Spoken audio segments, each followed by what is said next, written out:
Reciban un cordial saludo, amigos, hermanos y ministros, en el nombre de nuestro Señor Jesucristo. Frente al tópico de la oración y vida devocional del cristiano o del creyente, hablaremos sobre los nombres propios, reductivos y calificativos de Dios. Comencemos este tópico tratando de hacer un análisis del ser de Dios. En Isaías capítulo 45, el versículo 22 dice: mirad a mí y sed salvos todos los términos de la tierra, porque yo soy Dios y no hay más. El tratar de explicar el ser de Dios es algo inconcebible, es algo inexplicable, es algo abstracto. El quién hizo a Dios es una pregunta llena de necedad, porque se basa en la falsa suposición de que Dios viene de alguna parte, y esta suposición te lleva a otra pregunta: ¿de qué parte viene Dios? La respuesta es que esta pregunta ni siquiera tiene sentido, ya que la pregunta en sí misma es defectuosa, necia. De la misma manera, Dios no está en la categoría de las cosas que son creadas o llegan a existir. Por eso Dios no existe. Dios es. Dios no tiene causa ni procedencia de creación. Dios es. Sabemos que de la nada, nada procede. Así que si alguna vez hubo un tiempo en que no existía absolutamente nada, entonces nada hubiera podido existir. Pero las cosas existen, por lo tanto, puesto que nunca pudo haber habido, vuelvo a repetir, absolutamente nada de la nada, algo tuvo que haber, tuvo que ser o tuvo que estar antes de la nada, para que de la nada, en su ser, hacer las cosas que existen. Este ser que ha sido y ha estado por la eternidad es a quien llamamos el Creador.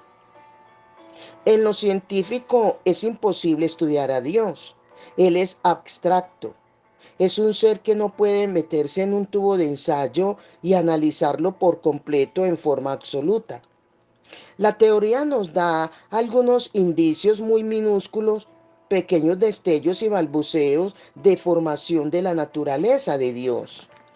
En primera carta a los Corintios, el capítulo 14, el versículo 33 dice: pues Dios no es Dios de confusión, sino de paz, como en todas las iglesias de los santos. Dios es un Dios de paz y no de confusión. La teología no nos informa todo de Dios, de sus propiedades, virtudes, obras, nombres reductivos y calificativos, dejándonos ver parte de su naturaleza. No nos informa todo. En este estudio trataremos de hacer un análisis en las áreas de la teología, de lo poco que nos presenta las escrituras acerca de Dios, para ser más efectivo en el campo de la adoración expresada en oración. La palabra, el verbo es Dios. Una cosa es hablar del verbo, otra cosa es hablar de la logión, que es la palabra audible, y otra cosa es hablar del logo, que es lo que está escrito.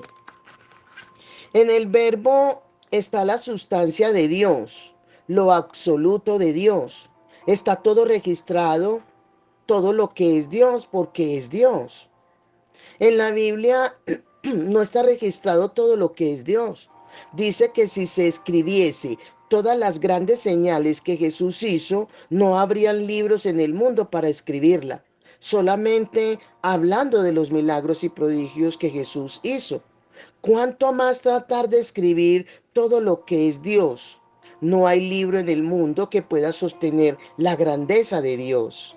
Por eso es que con más ahínco debemos ser amantes y estudiosos de las escrituras, ¿sí? Que tengamos una vida devocional e intimidad con Dios. Cada vez que los ángeles pasan ante la presencia de Dios, ven algo nuevo en Él, que nunca habían visto y que los inspira a adorarlo. Dios quiere despertar en ti y en mí un anhelo en adoración, de que nadie, ni las circunstancias, ni los temores, ni las ansiedades, ni las dudas te lleven a adorar, sino que tú y yo hagamos de la adoración un estilo de vida. Tengas o no tengas, siempre adore al único y verdadero Dios. Es la invitación al respecto. En cuanto a los nombres compuestos de Dios, iniciaremos leyendo el libro de Éxodo, el capítulo 3, el versículo 14, cuando nos está mostrando y dice, y respondió Dios a Moisés, yo soy el que soy. Y dijo, así dirás a los hijos de Israel, yo soy, me envió a vosotros. Hablaremos del término yo soy. Así a Dios no se conocía como el sin nombre, o más bien se conocía, perdón, como el Dios sin nombre.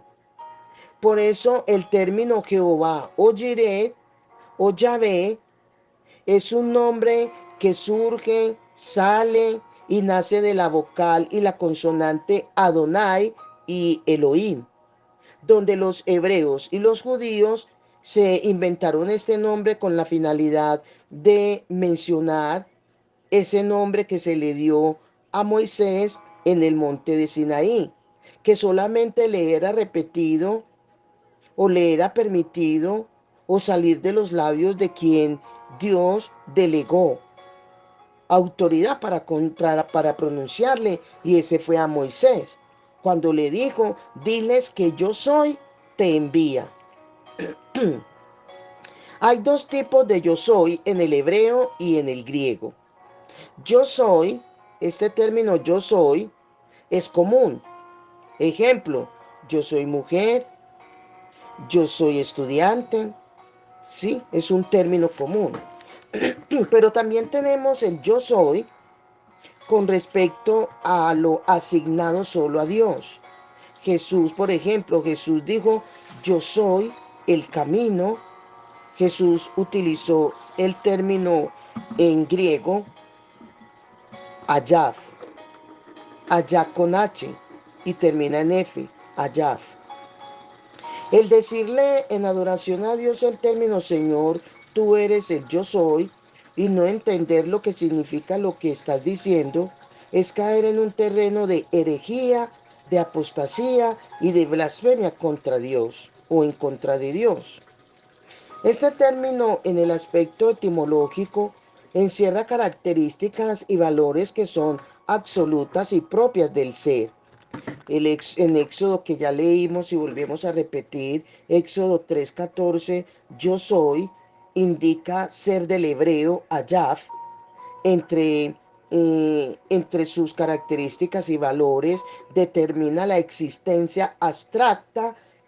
Interpretado significa existir por sí mismo, pertenecer en uno mismo. Eso significa, mostrando a que se le designe al término un gozar de absoluta independencia. Es decir, cuando Dios dijo a Moisés, dile a ellos que yo soy, me envió a vosotros, lo que quiso decir fue, diles a ellos que el que existe por sí mismo y no depende de nadie, te ha enviado. Eso significa, y eso es lo que quiso decirle. Mirando otro término, el término Jiret, como nombre compuesto de Dios, en su única y absoluta característica significa el que se provee. El nombre reductivo y calificativo de Dios para referirse a nuestra provisión es el Shaddai, que la palabra Shaddai significa el Dios de las tetas, el Dios de las mamas, el Dios que saca su seno y te da de mamar de su leche, el proveedor. Pero Jehová Jireh no tiene que ver con tu provisión ni mi provisión. No, se refiere con la autoprovisión para él mismo. Que aquí de pronto hubo una mala orientación diciendo que el término Jireh significa el Dios que nos provee. No, valga la corrección en este punto. Cuando analizamos el término Jireh como nombre compuesto de Dios en su única y absoluta característica, es el que se provee, indicando que Él no queda desprovisto del favor de nadie. Génesis, el capítulo 22, Génesis capítulo 22, el versículo del 1 al 13, dice: cuando alguno hurtare buey u oveja, y lo degollare o vendiere, por aquel buey pagará 5 bueyes, y por aquella oveja 4 ovejas. Y si, y si el ladrón fuere hallado forzando una casa, y fuere herido y muriere, el que lo hirió no será culpado de su muerte. Perdón, estoy leyendo donde no es. Estamos hablando es de Génesis, el capítulo 22, el versículo del 1 al 13, cuando dice: aconteció después de estas cosas que probó Dios a Abraham y le dijo: Abraham. Y él respondió: heme aquí. Y dijo: toma ahora tu hijo, tu único Isaac, a quien amas, y vete a tierra de Moriah y ofrécelo allí en holocausto sobre uno de los montes que yo te diré. Y Abraham se levantó muy de mañana y enalbardó su asno, y tomó consigo 2 siervos suyos y a Isaac su hijo, y cortó leña para el holocausto, y se levantó y fue al lugar que Dios le dijo. Al tercer día alzó Abraham sus ojos y vio el lugar de lejos. Entonces dijo Abraham a sus siervos: esperad aquí con el asno, y yo y el muchacho iremos hasta allí y adoraremos, y volveremos a vosotros. Y tomó Abraham la leña del holocausto y la puso sobre Isaac su hijo. Y él tomó en su mano el fuego y el cuchillo, y fueron ambos juntos. Entonces habló Isaac a Abraham su padre y dijo: Padre mío. Y él respondió: heme aquí, mi hijo. Y él dijo: he aquí el fuego y la leña, mas ¿dónde está el cordero para el holocausto? Y respondió Abraham: Dios se proveerá de cordero para el holocausto, hijo mío. E iban juntos. Y cuando llegaron al lugar que Dios le había dicho, edificó Abraham un altar y compuso la leña, y ató a Isaac su hijo y lo puso en el altar sobre la leña. Y extendió a Abraham su mano y tomó el cuchillo para degollar a su hijo. Entonces el ángel de Jehová le dio voces desde el cielo y dijo: Abraham, Abraham. Y él respondió: heme aquí. Y dijo: no extiendas tu mano sobre el muchacho, ni le hagas nada, porque ya conozco que temes a Dios, por cuanto no me rehusaste tu hijo, tu único. Entonces alzó Abraham sus ojos y miró, y he aquí a sus espaldas un carnero trabado en un zarzal por sus cuernos, y fue Abraham y tomó el carnero y lo ofreció en holocausto en lugar de su hijo. El Dios es independiente, es autosuficiente, de manera que de Él depende y proceden todas las cosas. Él es la sustancia misma del universo y de todo lo creado, donde ¿dónde lo podemos ver registrado? Lo podemos ver registrado, por ejemplo, en el libro de Hebreos, el capítulo 1, el versículo 3. Dice: el cual, siendo el resplandor de su gloria y la imagen misma de su sustancia, y quien sustenta todas las cosas con la palabra de su poder, habiendo efectuado la purificación de nuestros pecados por medio de sí mismo, se sentó a la diestra de la majestad en las alturas. El propósito de Dios, de lo que Él decidió o ha decidido hacer, no se va a detener absolutamente por nada. En Efesios, el capítulo 1, El versículo 11 dice, en él asimismo tuvimos herencia, habiendo sido predestinados conforme al propósito del que hace todas las cosas según el designio de su voluntad. Ejemplo, Dios escogió un ejemplo secular, por decir, Dios escogió a Juan para llevar a cabo su propósito. Pero Juan se fue al mundo de la pornografía, de la prosmicuidad, se fue de los pecados de omisión, o sea, manejaba los celos, la envidia, las raíces de amargura, etcétera, etcétera. O sea, que Juan tiene un alma envenenada, aunque el Espíritu tiene justicia y tiene vida. No ha dejado que Dios santifique su alma y el Señor necesita santificar el alma de los hombres. ¿Para qué? Para llevar a cabo su propósito en ellos. Pero esto no se dio en Juan, cualquier persona con el nombre de Juan. Entonces Dios se busca a Jorge. Dios va a hacer en Jorge lo que no pudo hacer en Juan, porque Juan no se lo permitió. Pero resulta que Jorge sí entendió el ser santificado y apartado, entendió la verdad de la fuerza y la santidad, entendió ese sentido de traslado de las tinieblas a la luz que no hace nada en, eh, en las tinieblas. Entonces Dios va a llevar en Jorge su propósito de lo que quiso hacer en Juan. O sea, el propósito de Dios se detuvo en Juan, pero en Jorge no. Ni en Dios inherentemente se va a detener su propósito. Dios va a llevar a cabo su propósito contigo, contigo o sin ti, pero lo lleva a cabo. En, en el Evangelio de Juan, el capítulo 5, el versículo 26, se reflejan las características del gran yo soy. Jesús dijo, porque como el Padre tiene vida en sí mismo, así también ha dado al Hijo a entender, ha dado al Hijo entender vida en sí mismo. El término Jireh tiene que ver con la provisión propia de Dios, provisión que Dios se hace a sí mismo, no quedando desprovisto del favor de los hombres. Este nombre se manifestó en alto cuando Dios fue provisto de un cordero en el momento en que Abraham fue a sacrificar a su hijo Isaac.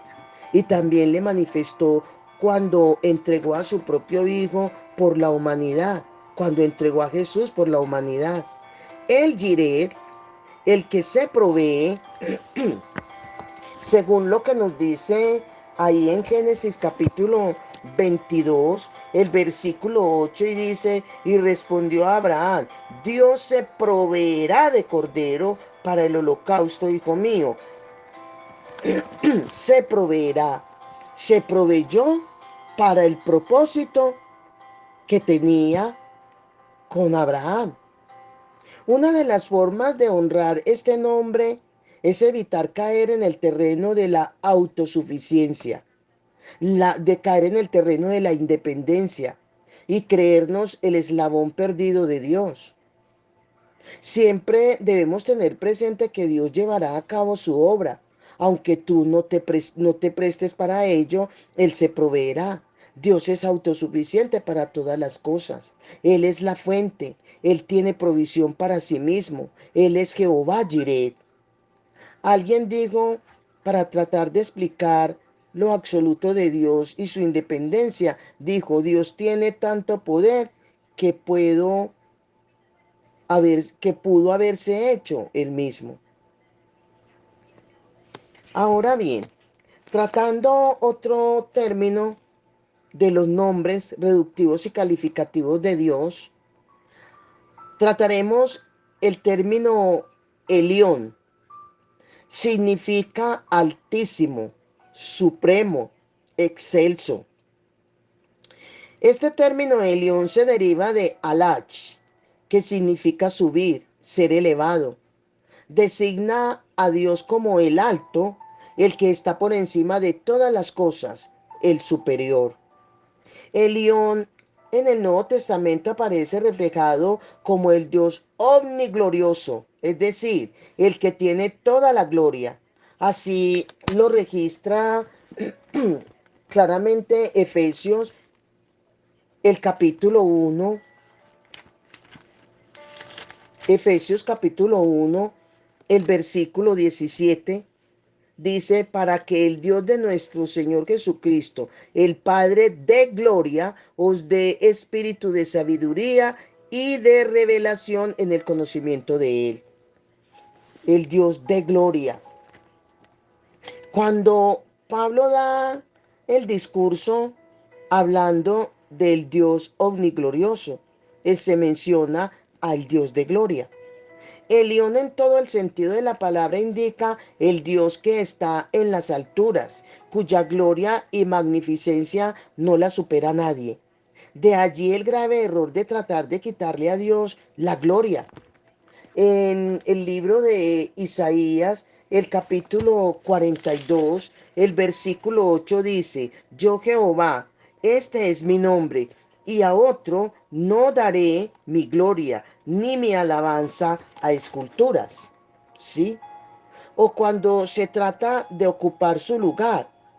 Esto es el lugar de majestad, de superioridad, que solo le pertenece al Altísimo.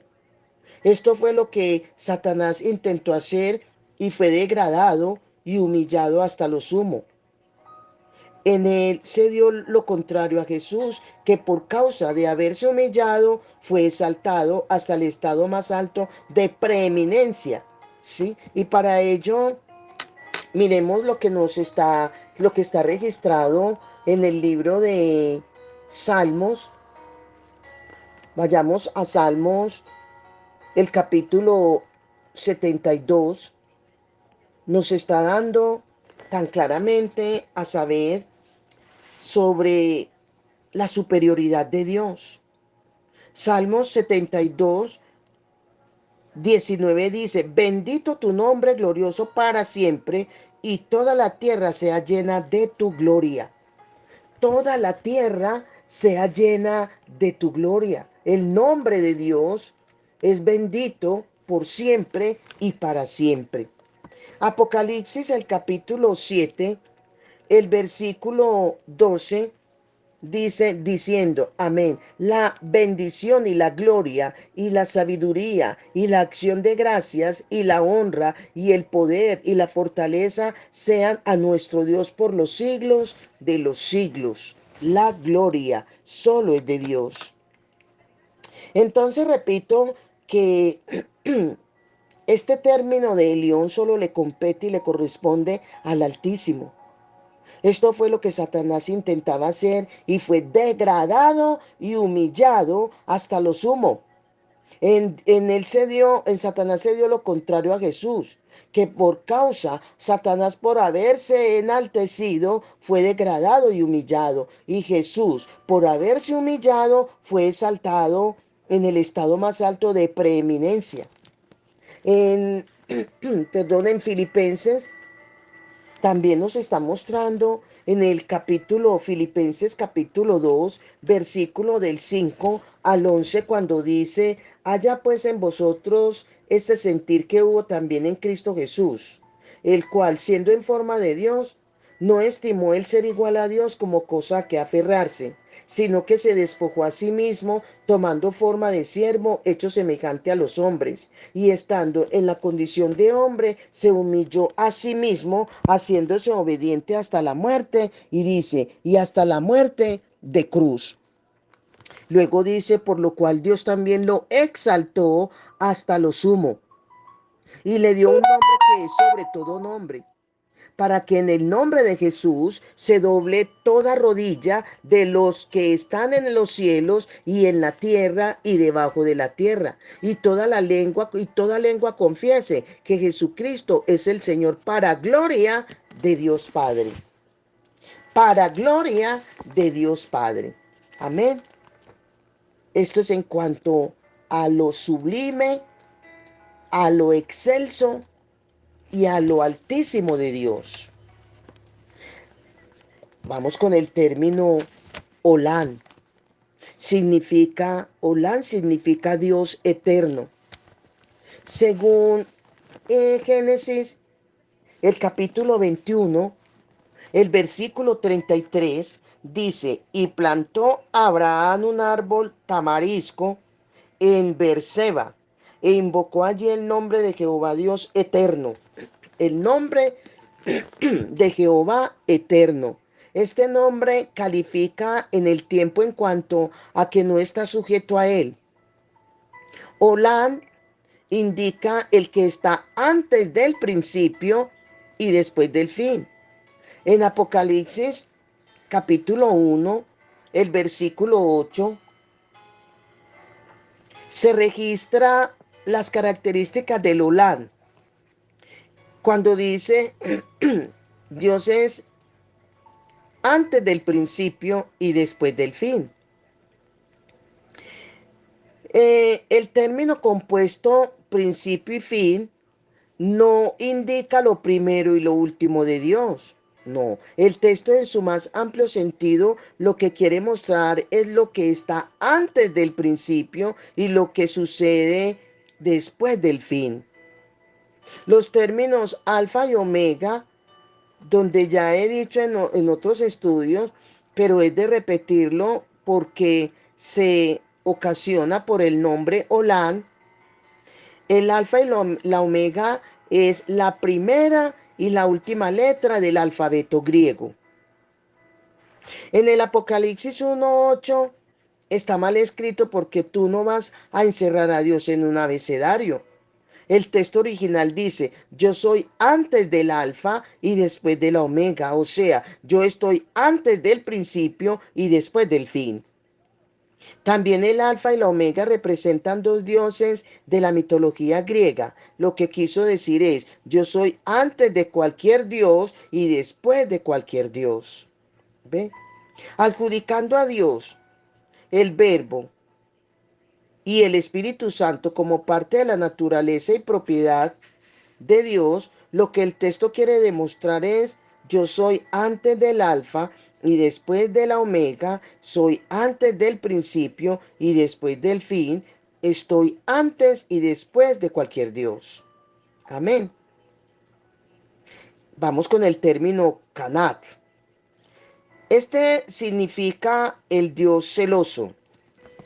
Significa el Dios celoso.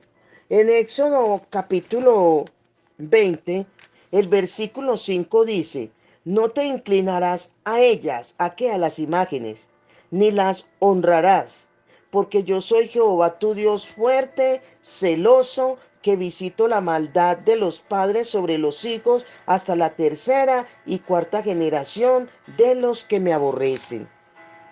Este nombre designa a Dios como el que exige la preeminencia o el primer lugar en nuestra vida. Es un nombre que está asociado con la adoración, en oposición a la idolatría. Todo lo que ocupe el lugar de Dios en tu vida es un ídolo. Tu vida es un ídolo si no estás dispuesto a entregar tu vida a Dios. Tus bienes, tu dinero, tu familia pueden ser ídolos. Idólatra es aquel que sabe quién es Dios y se va en pos de dioses ajenos. Para no quebrantar este principio y deshonrar este nombre, debemos tener sumo cuidado de no colocar a nadie en el lugar que solo le corresponde a Dios. Si alguien ocupa el lugar de Dios ante los ojos de él, es un ídolo, y esto lo descalifica como adorador. Dios cela el lugar que le corresponde por causa y en beneficio de quien presenta la adoración. Mas no siente rivalidad de ningún Dios. No, porque Dios es soberano y Dios es absoluto. Dios es soberano y Dios es absoluto. También le invito a que leamos ahí en primera carta de Timoteo, capítulo 6, el versículo 15, cuando dice, la cual a su tiempo mostrará el bienaventurado y solo soberano, Rey de reyes y Señor de señores, Él es el Rey de Reyes, al soberano, dice, solo soberano. Dios es solo soberano, no hay otro soberano fuera de Dios. Él es el Rey de Reyes, el Rey de Reyes. Él es el único Dios vivo que hay en todos los tiempos y en la eternidad. Así lo describe el escritor, valga la redundancia, así lo describe el escritor o lo califica el escritor de los hebreos. En Hebreos, el capítulo 10 nos está mostrando aquí el versículo 31 cuando dice, horrenda cosa es caer en manos del Dios vivo. Horrenda cosa es caer en manos del Dios vivo. Observe que el texto dice del Dios, no de un Dios, indicando que hay un solo Dios vivo en la existencia del universo y aún de la eternidad. O sea, Dios no tiene celo de ningún ídolo, de ningún Dios. Dios exige la preeminencia por causa de nosotros como adoradores. Y como último término que daremos en esta primera parte es Elohim. Elohim significa creador, según el libro de Génesis capítulo 1 versículo 1 cuando dice, en el principio creó Dios los cielos y la tierra. Sostiene y contiene la idea de poder y gobernador, de potencia y de soberanía. ¿Quién? Dios. Elohim es atribuido a aquel que por su poderoso poder creó el vasto universo, quien dice y es hecho, quien hace las cosas de la nada, por cuya palabra los mundos fueron delimitados, de modo que las cosas que se ven fueron hechas de las que no se veían. De este Elohim, Pablo hizo referencia en el discurso que dio en el Areópago a los atenienses cuando les hizo mención del Dios no conocido. ¿Dónde está registrado? Lo vemos registrado en Hechos, el capítulo, y quiero que vayamos a leer Hechos, el capítulo 17, el versículo del 22 al 26, cuando dice claramente, entonces Pablo, puesto en pie en medio del Areópago, dijo, varones atenienses, en todo observo que sois muy religiosos, porque pasando y mirando vuestro santuario, hallé también un altar en el cual estaba esta inscripción, al Dios no conocido, al que vosotros adoráis, pues sin conocerle, es a quien yo os anuncio, es a quien yo os anuncio. Luego dice el versículo 24, el Dios que hizo el mundo y todas las cosas que en él hay, siendo Señor del cielo y de la tierra, no habita en templos hechos por manos humanas, ni es honrado por manos de hombres, como si necesitase de algo, pues Él es quien da a todos vida y aliento y todas las cosas. Y de una sangre ha hecho todo el linaje de los hombres para que habiten sobre toda la faz de la tierra y les ha prefijado el orden de los tiempos y los límites de su habitación. No, ninguno de los escritores, o más bien ninguno de los escritos que Pablo hizo mención del Elohim detalla con precisión de forma completa y concisa la característica y naturaleza del gran Elohim, como lo hace en este pasaje que acabo de leer. Amén. Eh, Continuaremos la segunda parte sobre los nombres reductivos y calificativos de Dios en el próximo estudio. Bendiciones, bendiciones.